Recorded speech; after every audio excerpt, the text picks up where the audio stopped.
নির্বাচন হয়েছিল তাতে বিজেপির ধস নেমে গেছে, তৃণমূলের আর উত্থান বেশি বেড়ে গেছে। মমতা বন্দ্যোপাধ্যায়কে নিয়ে যারা বেশি চিন্তা করেছিল, বাংলার মানুষ মমতার বিরুদ্ধে যেতে চায়নি, মমতার উন্নয়নের বিরুদ্ধে যেতে চায়নি।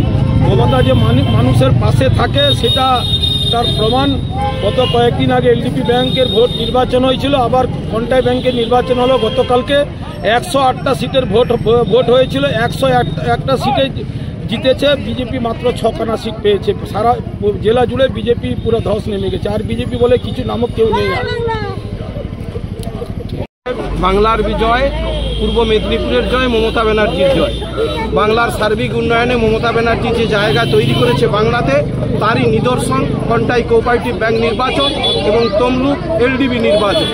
এই নির্বাচনে পূর্ব মেদিনীপুরে আমরা যে লোকসভা নির্বাচনে পরাজিত হয়েছিলাম, ঠিক তার প্রতিশোধ হিসেবে আমরা উভয় নির্বাচনে কাঁথির গড় অধিকারী পরিবারের যে গড়, সেই গড়কে ধ্বংস করে আমরা কন্টাই কোঅপারেটিভ নির্বাচনে 101টি আসন পেয়েছি। 108টির মধ্যে নিরঙ্কুশ সংখ্যাগরিষ্ঠতা নিয়ে 2টি ব্যাংকে আমরা আমাদের বিজয়কে উত্তীর্ণ করেছি এবং আমাদের নির্বাচন করলো কেন্দ্রীয় বাহিনী দিয়ে, তারপরে বলছে কোর্টে যাবে।